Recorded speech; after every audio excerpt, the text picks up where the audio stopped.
Three girls walking home from work on a Saturday afternoon in Brazil. They took a shortcut through a vacant lot.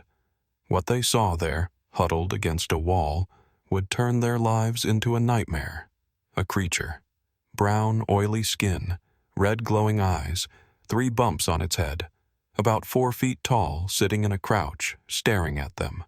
Not human, not animal, something else. The girls screamed and ran. Within hours, military trucks rolled into Varginha. By nightfall, they'd captured it, or so witnesses claim. This is the Varginha incident, Brazil's Roswell, and the story gets darker the deeper you dig. Varginha was a quiet city in southeastern Brazil, about 120,000 people. Nothing ever happened there. Farming community, people knew each other, crime was low, life was predictable. January 20th, 1996 was a Saturday. Hot, humid, typical summer day in Minas Gerais state. Lilian Silva, 16 years old, finished her shift at a local shop around 3 p.m. Her younger sister Valkyria, 14, met her outside along with their friend Katia Xavier, 22. They were walking home, taking their usual shortcut through a vacant lot near the city's Jardim Andere neighborhood. Around 3:30 p.m., they saw it, sitting against a wall, partially hidden by weeds. At first, Lilian thought it was a homeless person, maybe drunk or sick. But as they got closer, maybe 15 feet away, they realized this wasn't a person at all. The creature was about 4 feet tall, crouched down, brown skin, oily looking, like it was sweating or covered in some kind of secretion. The head was elongated, larger than proportion to the body. 3 bumps or protrusions on top of the skull, long thin arms with what looked like 3 fingers. And the eyes. Red. Glowing red. Not reflecting light. Emitting it. Looking directly at them. The girls froze. Stared. Tried to process what they were seeing. The creature didn't move. Just sat there, breathing visibly. Chest rising and falling, looking weak, injured maybe. The smell hit them, ammonia mixed with sulfur. Strong, nauseating. Valkyria broke first, screamed, turned and ran. Liliane and Katia followed, running as fast as they could, not looking back. They burst into Liliane's house minutes later, hyperventilating, crying, trying to tell their mother what they'd seen. "Mai, there's something in the vacant lot. A creature. Not human. Red eyes." Their mother, Luisa Silva, was skeptical at first. Teenagers, overactive imaginations, probably saw a vagrant and got scared. But looking at her daughters, genuinely terrified, shaking, pale, she knew they'd seen something that frightened them deeply. "Show me," Louisa said. They went back to the vacant lot. 20 minutes had passed. The creature was gone. Just empty space where it had been sitting. But the smell lingered, and the grass where it had sat was flattened, wet. Louisa looked at her daughters. "What exactly did you see?" "A creature, Mai. Brown skin, red eyes, 3 bumps on its head, small, maybe 4 feet tall. It was sitting there, breathing, looking at us." "Did it try to hurt you?" "No, it just looked at us, like it was scared or sick." Louisa didn't know what to think, but she knew her daughters weren't making this up. They'd seen something that terrified them. She decided to call the fire department. Maybe they could investigate, see if there was an injured animal in the area. But before she could make the call, military trucks started arriving in Varginha. Around 6 p.m., residents near the Jardim Andere neighborhood reported seeing military vehicles, army trucks, personnel carriers, soldiers in hazmat-type suits, cordoning off areas, searching systematically. One witness, Henrique Jose, saw soldiers carrying a wooden crate into a truck. The crate was small, maybe 5 feet long. Something was moving inside. He could see the crate shifting, hear sounds coming from it. The soldiers were being careful, moving slowly, like they were transporting something alive and potentially dangerous. Another witness, Aurelina Augusta, lived across from where the girls had seen the creature. Around 6:30 p.m., she saw military personnel in her backyard with flashlights and nets. One of them had what looked like a capture pole. They were hunting something. Within 2 hours of the girls' sighting, the military was conducting an organized capture operation in Varginha. That's fast. Too fast for standard protocol. Almost like they'd been waiting.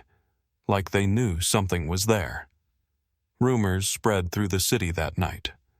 Something had crashed outside Varginha earlier that day. A craft of some kind. Multiple creatures had escaped. Military was conducting search and capture operation. They'd already gotten one. Maybe two. The girl's family didn't know any of this yet. They just knew military was in their neighborhood and it seemed connected to what the girls had seen. By nightfall, the military presence disappeared. Trucks gone, soldiers gone, like it never happened. But residents had seen them. Dozens of witnesses. And people started talking. That same night, around 10 p.m., something strange happened at the regional hospital in Varginha. Dr. Rogério, last name withheld at his request, was on duty in the emergency room when military personnel arrived. They wheeled in a stretcher covered with sheets, told him they were transporting a patient to another facility, needed to use hospital as transfer point. "What's wrong with the patient?" Dr. Rogério asked. "Classified," the officer said. But Dr. Rogério caught a glimpse under the sheets. For just a second, he saw brown skin, an elongated head, red eyes. Not a human patient. The stretcher was rushed through the hospital and loaded into a military ambulance, gone within minutes.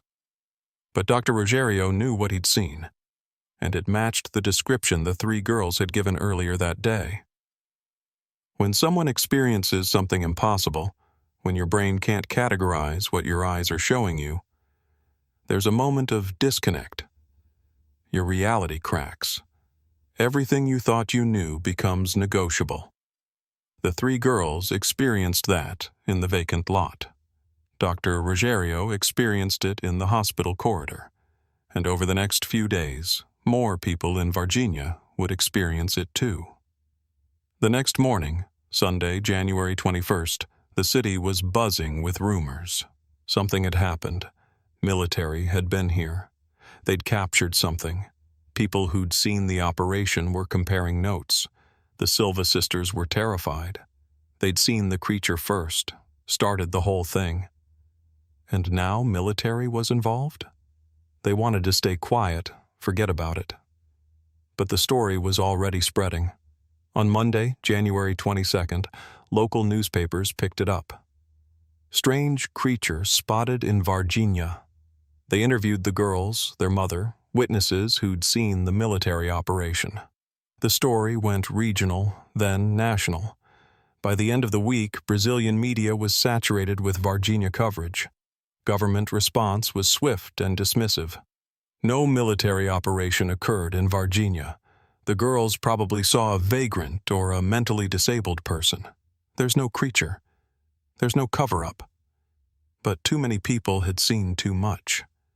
The military presence was documented by dozens of witnesses.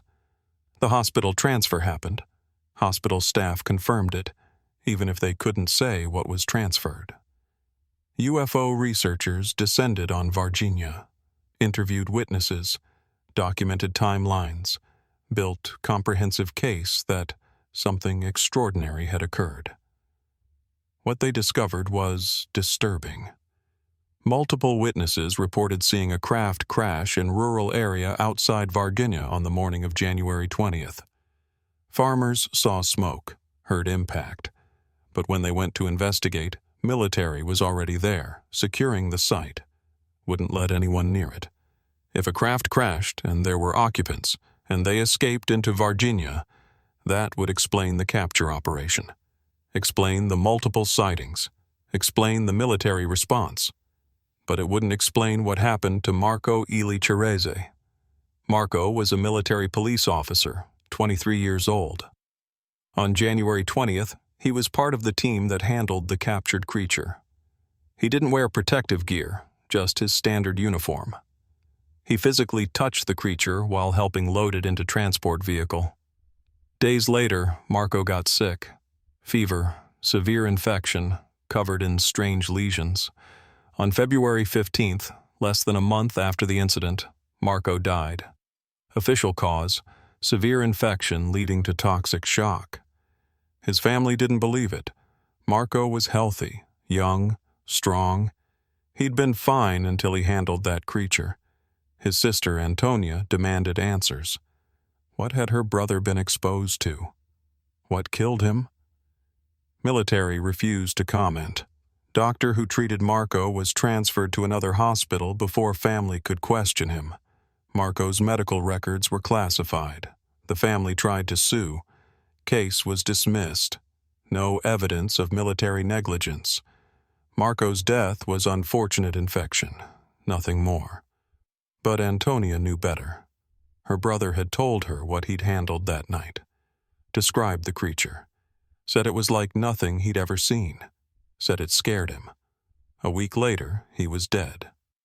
If Marco's death was connected to the creature, that suggested something dangerous, something potentially toxic or infectious, something military knew about but wasn't warning people about. The 3 girls who'd seen the creature started having health problems too. Nightmares, anxiety, physical symptoms, headaches, nausea, skin irritation. Nothing as severe as what killed Marco, but enough to suggest some kind of exposure effect. Were they contaminated by proximity to the creature? Or was it psychological? Trauma manifesting as physical symptoms? Nobody could say for sure. But the pattern was troubling. More witnesses came forward. Carlos, a truck driver, said he saw military convoy transporting large crate on highway outside Varginha, night of January 20th. Direction: Campinas, where there's major military base and research facility. Hospital staff, speaking anonymously, confirmed creature had been brought through their facility. Said it was alive but weak. Said military was extremely concerned about contamination protocol. Zoo employees reported military visited the Varginha Zoo on January 21st, asking questions about animals that might have escaped. But zoo inventory was complete. Nothing missing. So what were they really looking for? The official story kept changing. First, nothing happened. Then, it was a vagrant. Then, it was a mentally disabled dwarf known locally as Mudinho. Then, it was a pregnant woman covered in mud. Each explanation was more ridiculous than the last. None explained the military operation. None explained hospital transfer. None explained Marco's death. UFO researcher Ubirajara Rodriguez spent months investigating Varginha, interviewed over 100 witnesses, documented timeline, built case file that was remarkably detailed. His conclusion: on January 20th, 1996, a craft of unknown origin crashed outside Varginha. At least 2 entities escaped. Military conducted capture operation, successfully capturing at least 1 entity. The entity was transported to military facility. 1 soldier died from exposure. Government-initiated cover-up to prevent panic. This is Brazil's most significant UFO case, Rodriguez said. Multiple credible witnesses, physical evidence, military response, death of a soldier, and systematic cover-up by authorities. This happened, and government knows exactly what happened. But proof was elusive. No photographs of the creature. This was 1996, before everyone had cameras in their pockets. No physical evidence. Military had secured everything. No official admission. Government stonewalled every inquiry. Just testimony. Dozens of witnesses, all saying the same thing. Something was captured in Varginha. Something not human. Something that scared military enough to launch immediate operation and maintain strict silence afterward. The Silva sisters never wavered in their account. "We saw what we saw," Liliane said in interviews years later. "It wasn't a person. It wasn't an animal. It was a creature with red eyes and brown, oily skin. And we'll never forget it," Katya Xavier confirmed. "People can believe us or not. We know the truth. We were there. Their mother Louisa believed them completely. My daughters don't lie. They saw something that day. Something that brought military to our neighborhood within hours. That tells you this wasn't nothing. But belief doesn't equal proof. And without proof, Varginha remained controversial. Believers pointed to witness testimony and military response.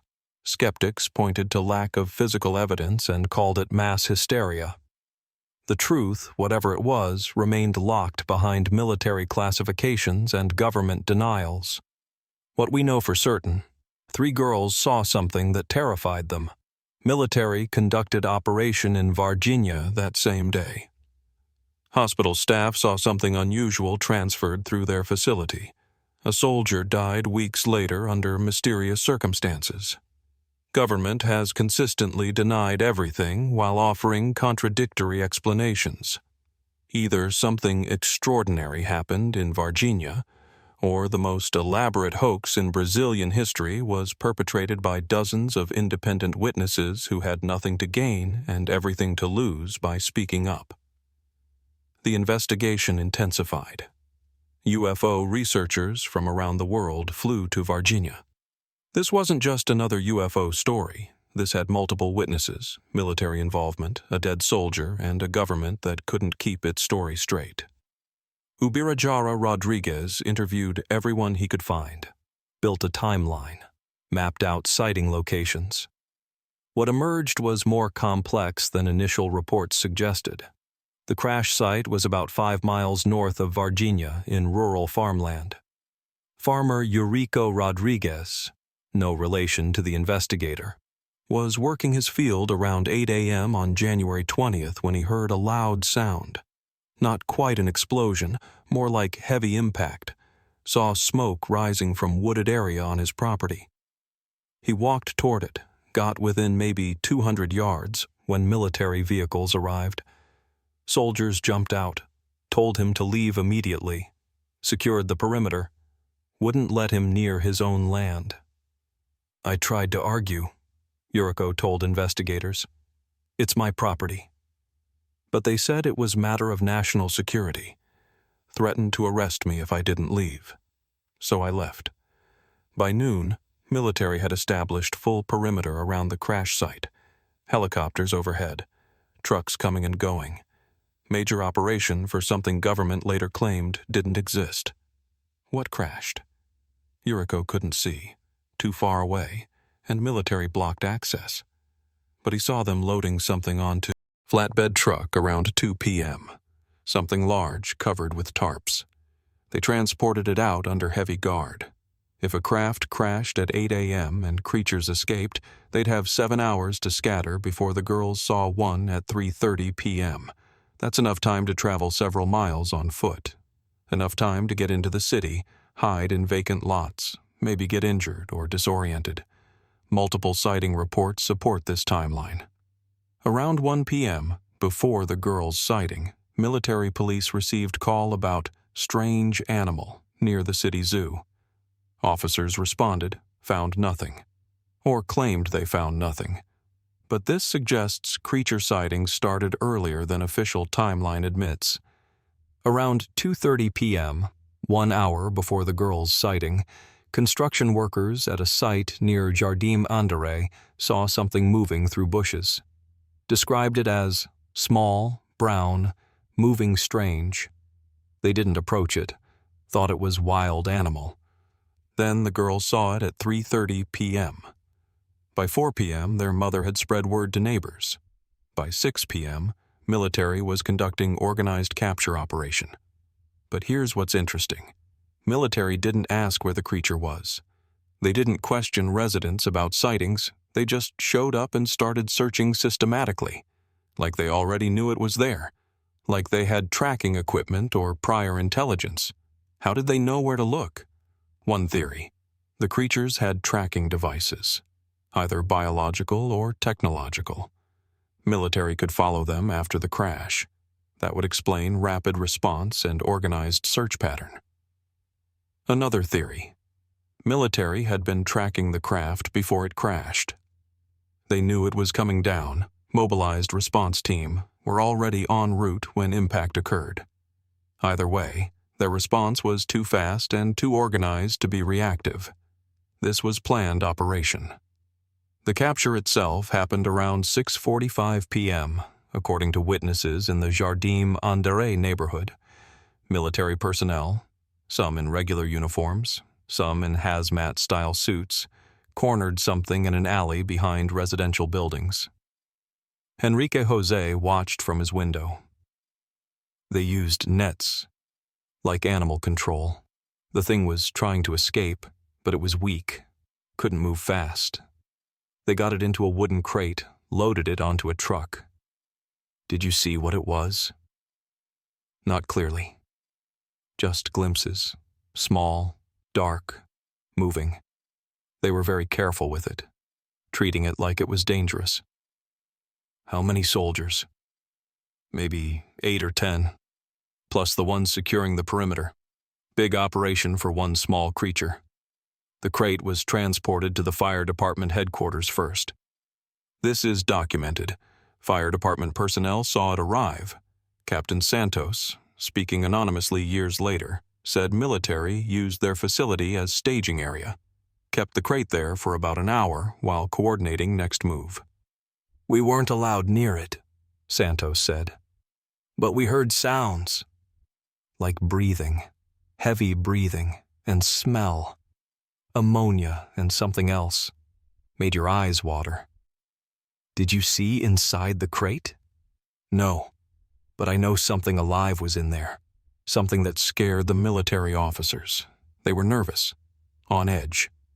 From fire department, the creature was transported to regional hospital. This is where Dr. Rogério's testimony becomes crucial. Dr. Rogério was 48 years old in 1996, experienced emergency physician. He'd seen everything: accidents, violence, disease. But he'd never seen anything like what arrived at his hospital that night. In 2012 interview, 16 years after the incident, Dr. Rogério finally spoke publicly. He'd stayed silent out of fear of ridicule, fear of professional repercussions.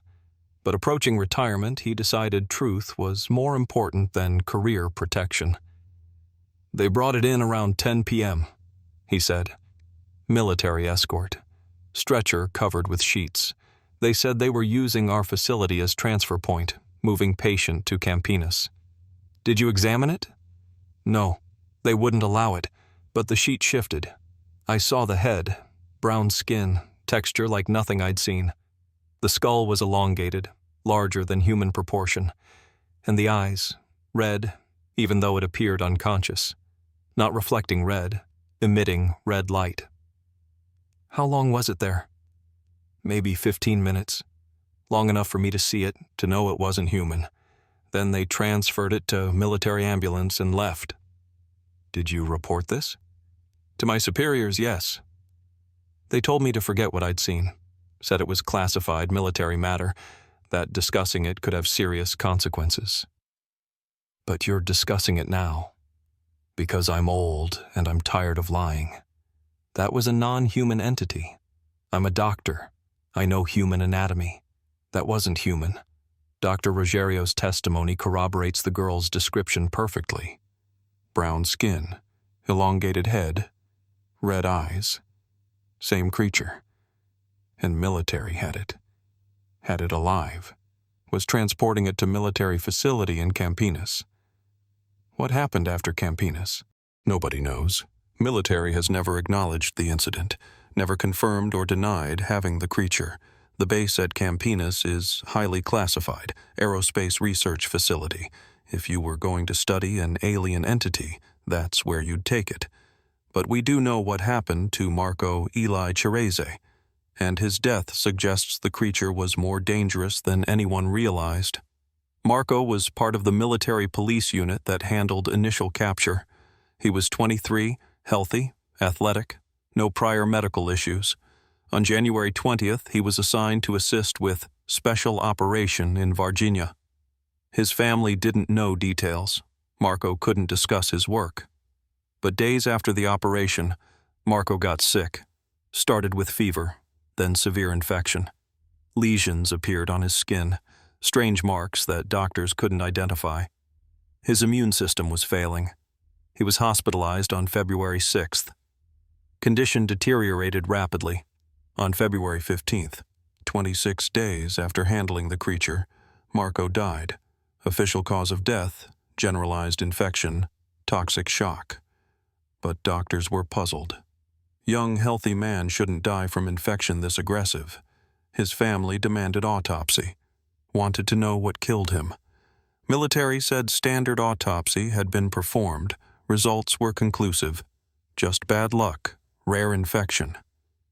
But Marco's sister Antonia didn't believe it. She'd spoken to Marco before he died. He'd been lucid enough to tell her something had gone wrong during that operation in January.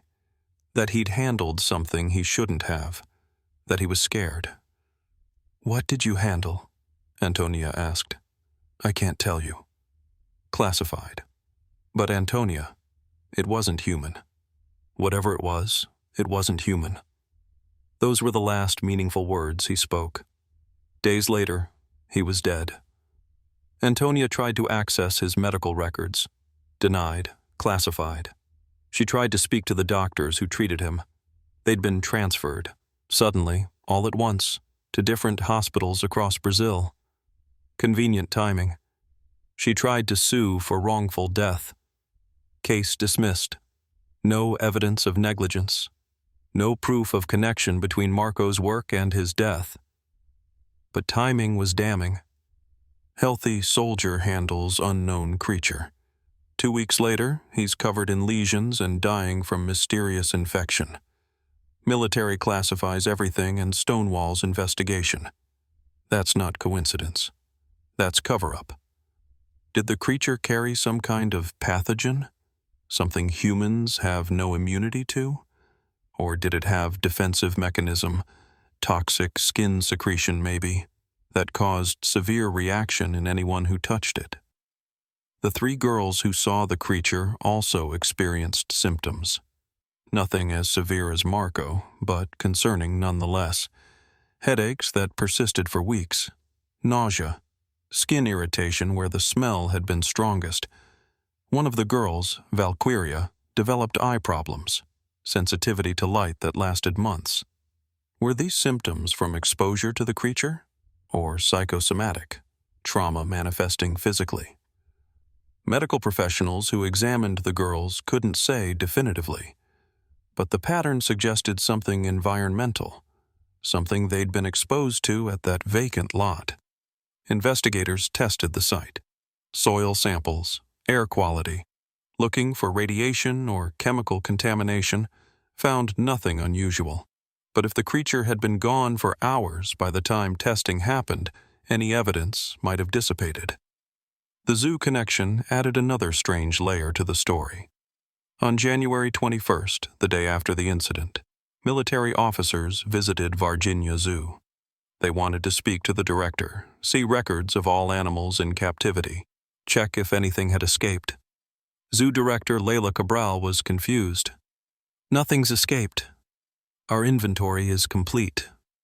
"Why are you asking?" The officers wouldn't explain.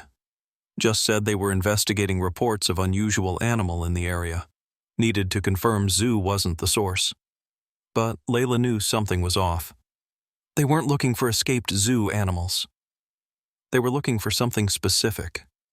They asked if we'd ever had anything unusual brought in.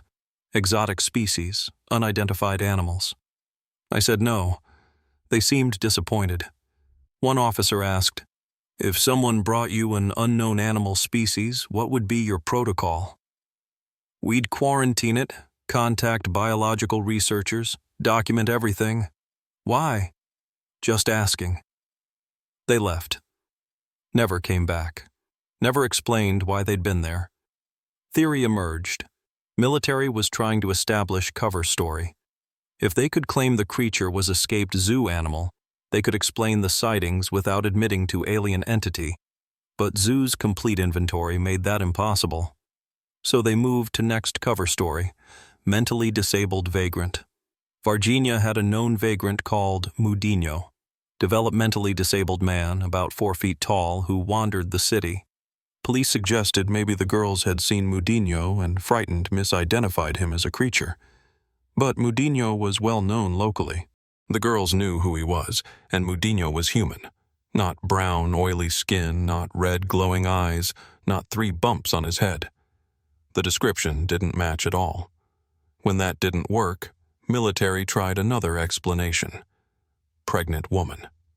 Claimed a pregnant woman had been confused for a creature because she was covered in mud, crawling on all 4s due to labor pains.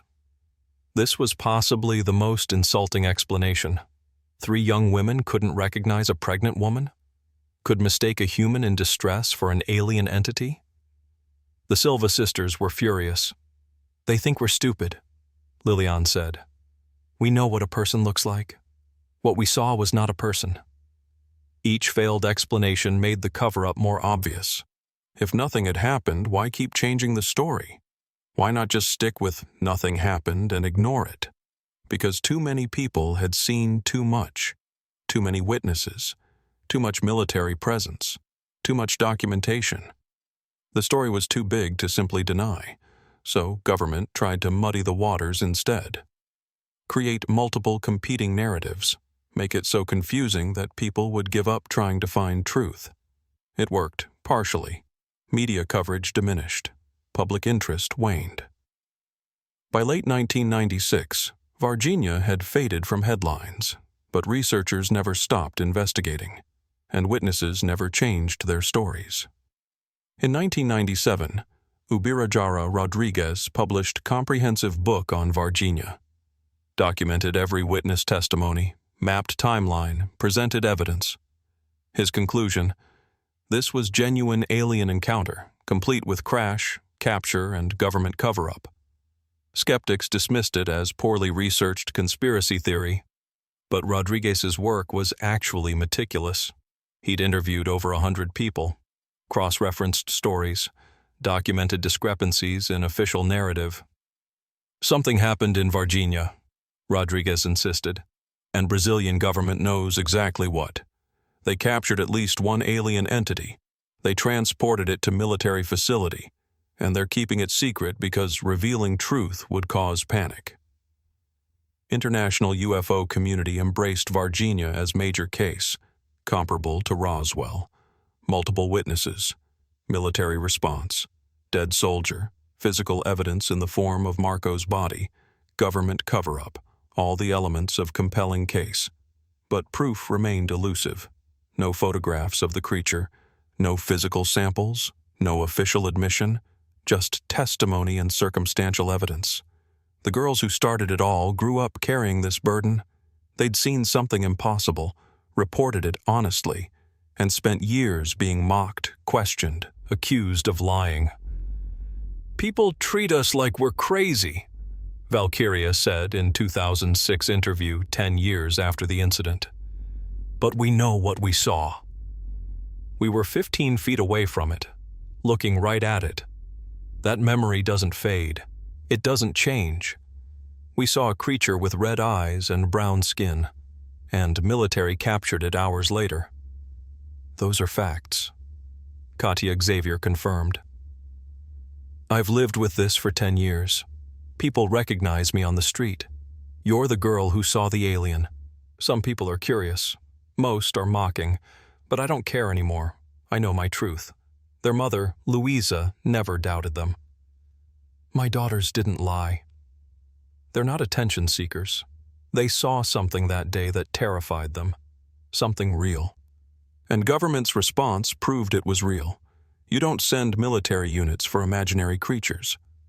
The weight of being witnesses, of carrying impossible truth that nobody fully believes, that's a unique burden.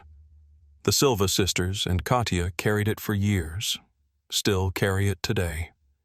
And Marco Cerese's family carries different burden. The weight of a death they believe could have been prevented. The frustration of being denied answers. The grief compounded by conspiracy and cover-up. "My brother died because of what he touched that night," Antonia Cerese said. "And military won't even admit he touched anything. They pretend the whole thing didn't happen. But Marco's dead. That's real. His grave is real. And something killed him." The truth about Varginha, whatever it is, remains classified, locked away in military files, hidden behind government denials and changing stories. But the witnesses remain, dozens of them, all telling the same core story, all consistent across decades, all unwilling to back down despite ridicule and dismissal. Either they're all lying, coordinating elaborate hoax that has lasted 30 years, or something extraordinary happened in Varginha on January 20th, 1996. Something was captured. Something was transported to military facility. Something potentially killed a soldier. And government has spent 30 years trying to make sure we never know what it was. The years passed. Varginha became legend in UFO circles, dismissed by mainstream as Brazilian urban myth. But for those who'd been there, who'd seen what they saw, it remained as real as the day it happened. In 2004, 8 years after the incident, a documentary team approached the witnesses. Wanted to do comprehensive investigation, get everyone on camera, present the case professionally. Most agreed. They'd been silent long enough. Time to speak up again. The documentary Moment of Contact wouldn't be released until 2022. But the investigation started in 2004. Filmmakers tracked down everyone. The girls, military personnel willing to speak anonymously, hospital staff, residents who'd witnessed the operation. Built timeline. Collected evidence. Presented everything objectively. What they found was disturbing. Not just that the incident happened, but how thoroughly government had worked to bury it. Witnesses intimidated, documents classified, medical records sealed. Anyone who spoke up faced consequences. One military officer, speaking with voice disguised and face hidden, admitted on camera, "We were told Varginha never happened, that if we discussed it we'd face court-martial. But I was there, I saw the operation. Something was captured, and the secrecy around it suggests it was something significant." "What do you think it was?" the interviewer asked. "I think it was exactly what people said. Non-human entity, possibly extraterrestrial. We captured it alive, transported it to research facility, and government has kept it secret ever since." "Is it still alive?" "I don't know. I wasn't involved past the capture, but if it survived, if they've been studying it for 30 years, think about what they might have learned. Technology, biology, medicine. If you have access to alien entity, you don't waste that opportunity." This raises uncomfortable questions. If Brazil's military captured alien entity in 1996 and has been studying it ever since, what have they learned? What technological advances might have come from that research? And why keep it secret? Standard answer: panic. If government admitted to capturing alien, public would panic. Religious institutions would be disrupted. Social order could collapse. Better to keep it secret, study it quietly, implement any discoveries gradually without revealing source. But there's another possibility. Maybe they're not alone in this. Maybe other countries have captured entities too. Maybe there's international agreement to keep these things secret. Share research privately but never acknowledge publicly. Roswell, 1947, crash, recovery, decades of denial. Varginha, 1996, crash, capture, decades of denial. How many others? How many incidents we don't even know about because witnesses were silenced more effectively? The pattern suggests this has happened before. will happen again. And each time, government response is the same: deny, deflect, discredit witnesses. But digital age makes that harder. In 1996, the Silva sisters had no way to immediately document what they saw. No smartphones, no social media. By the time they reported it, the creature was gone. Only their testimony remained. Today, that creature would be photographed, filmed, posted online within minutes. Harder to deny when images are already viral. Maybe that's why sightings seem less frequent now. Or maybe they're just hidden better. Maybe entities are more careful. Maybe government is more efficient at containment. In 2012, on the 16th anniversary of the incident, Varginha held commemoration event. UFO researchers, witnesses, curious locals gathered to discuss what happened. The Silva sisters attended, now in their 30s, spoke about how the incident had shaped their lives. "People ask if I regret seeing it," Lilian said. "I don't. Yes, it was terrifying. Yes, it complicated my life. But I saw something extraordinary, something that proved we're not alone in the universe. That's a gift, in a way. Even if it came with cost." "What cost?" someone asked. "Privacy, credibility. People still think I'm lying or crazy. Relationships suffered. Jobs were harder to get. Who wants to hire the alien girl? But I'd rather live with that truth than live in comfortable ignorance." Valkyria agreed. "Our lives would have been easier if we'd never seen it. Or if we'd seen it and stayed silent. But we couldn't stay silent. We felt obligation to tell truth, even knowing what it would cost us. That's the burden of witness testimony. Once you've seen something, once you've experienced something that breaks reality, you have a choice. Stay silent and be safe, or speak up and face consequences. The Silva sisters chose to speak. So did Katya Xavier. So did hospital staff and military personnel and residents who saw the operation. They all paid prices. But they kept truth alive, kept Varginha from being forgotten or completely buried. Marco Cereze's family kept fighting too. Antonia never stopped seeking answers about her brother's death. In 2015, she filed another lawsuit demanding his medical records be unsealed. Case was dismissed again. But she got partial victory. Court acknowledged that Marco had been involved in military operation in Varginha on January 20th, 1996.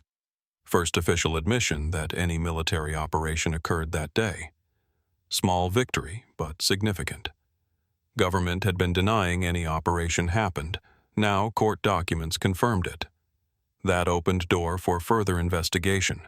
In 2020, Brazilian government released some previously classified military documents from 1996. Not about Varginha specifically, just general declassification as documents reached 25-year threshold. Researchers combed through thousands of pages looking for anything related to Varginha. Found references to special operation in Varginha region on January 20th, 1996. No details, just confirmation that operation occurred. But that was enough. Official document proving military was active in Varginha that day, despite decades of denial. What was the operation? Documents didn't say, but timing matched perfectly with witness accounts. And special operation suggests something unusual. Routine operations don't get classified for 25 years. The evidence accumulated slowly. No smoking gun, no undeniable proof, just dozens of data points that, taken together, suggested something extraordinary had happened. Crash site witnesses, multiple creature sightings, organized military response, hospital transfer, dead soldier, government denials contradicted by court documents and declassified files, consistent testimony across decades. If this was hoax, it was remarkably well coordinated. Multiple independent witnesses maintaining same story for 30 years. Government accidentally confirming key details while trying to deny them. Dead soldier whose death conveniently aligned with timeline. Too many pieces fitting together. Too much evidence pointing same direction. Dr. Rogério died in 2018. On his deathbed, he reaffirmed his testimony, told his family, "What I saw was real. It wasn't human, and I've lived with that knowledge for 22 years. Make sure people know I never recanted." His son honored that request, spoke publicly about his father's testimony. "My father was man of science, rational, skeptical by nature. If he said he saw a non-human entity, he saw it. He had no reason to lie, especially not on his deathbed. One by one, witnesses are aging, dying, taking their first-hand knowledge with them. Eventually, Varginha will be only second-hand accounts and dusty documents. The people who were actually there will be gone. That makes documentation now more critical. Recording testimony while witnesses are alive. Preserving evidence before it disappears. Building case that future generations can evaluate. Because maybe we're not ready to know yet. Maybe society isn't prepared to acknowledge alien contact, but future generations might be. And they'll need evidence. They'll need testimony. They'll need the truth preserved. The Silva sisters understand this. That's why they keep speaking publicly despite continued mockery. That's why they do interviews, appear in documentaries, tell their story whenever asked. "We're not doing this for ourselves anymore," Lilian said in 2023.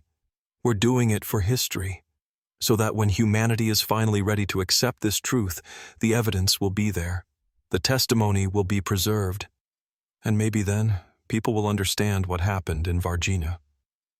"Do you think we'll ever get official confirmation?" the interviewer asked. "Probably not in my lifetime." Government has invested too much in denial. Admitting truth now would be admitting decades of lies. That's hard for any institution. But eventually, maybe 50 years, maybe 100, someone will declassify the right documents. Someone will come forward with undeniable proof, and Varginha will be vindicated. And if that never happens, then we lived with truth anyway. We know what we saw. That's enough. That certainty, that unshakable knowledge of personal truth despite world's dismissal. That's what makes witness testimony powerful. These people have nothing to gain, everything to lose. Yet they persist. Not because they're delusional, not because they're attention-seeking, but because they experienced something real, something that changed them, something they can't unsee or unexperience. And they believe you deserve to know. Even if you don't believe them, even if you mock them. They believe truth matters more than comfort. Tonight, think about Varginha. Think about 3 teenage girls taking a shortcut home. Think about what they saw huddled against that wall. Red, glowing eyes, brown, oily skin, 3 bumps on its head, breathing, watching them. Think about military response within hours. Organized operation. Capture. Transport. Secrecy. Think about Marco Scerese, 23 years old, healthy and strong, handling something during that operation and dying weeks later.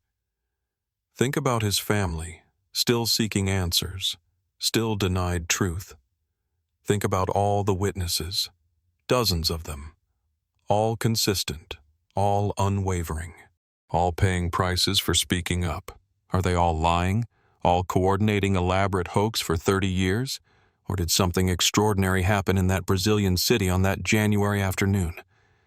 The evidence suggests the latter. Something was captured in Varginha, something that scared military enough to mobilize immediately and maintain decades-long cover-up. Something that potentially killed a soldier. Something that dozens of ordinary people witnessed and have consistently described ever since. You can believe it or dismiss it. That's your choice. But the witnesses have made their choice. They've chosen truth over comfort, documentation over silence, persistence over surrender. And they want you to know, we're not alone. They're here. They've been captured, and government knows more than they're telling us. Sleep well. Dream of vacant lots and creatures with red eyes. Dream of military trucks rolling through quiet cities. Dream of secrets kept and truths waiting to be revealed. Dream of a world stranger than we've been taught, fuller of mystery than we've been allowed to imagine. The creature from Varginha, wherever it is now, whatever happened to it, came from somewhere. Arrived here somehow, was seen by witnesses, was captured by military, became part of a secret that government has protected for 3 decades. That secret waits, patient, persistent, protected by classification and denial. But truth has a way of emerging eventually. Documents get declassified. Witnesses keep speaking. Evidence accumulates. And slowly, reluctantly, reality shifts to accommodate what was once dismissed as impossible. Varginha might be that shift, might be the case that finally breaks through decades of denial. Or might remain controversial forever, believed by some, dismissed by others, never fully resolved. But the witnesses will continue telling their truth. The Silva sisters, Katia Xavier, hospital staff, military personnel, residents who saw the operation, family of Marco Cerese. They'll keep speaking, keep documenting, keep preserving testimony for future generations who might be ready to listen. And when you hear their stories, whether you believe them or not, remember that these are real people, not characters in fiction, not attention seekers making things up. Real people who experienced something that changed their lives forever. They saw something impossible become real. They watched as government moved heaven and earth to hide it. They've carried that burden for decades, and they've chosen to share it with you. What you do with that information is your choice, but they've done their part. They've been witnesses. They've testified. They've preserved truth. The rest is up to us, to believe or doubt, to investigate or dismiss, to open our minds to possibilities or close them in comfortable certainty. But Varginha happened. The witnesses are clear on that. Something was captured. Something was hidden. Something extraordinary occurred in that Brazilian city in 1996. And the truth, whatever it is, waits patiently to be fully discovered. Good night.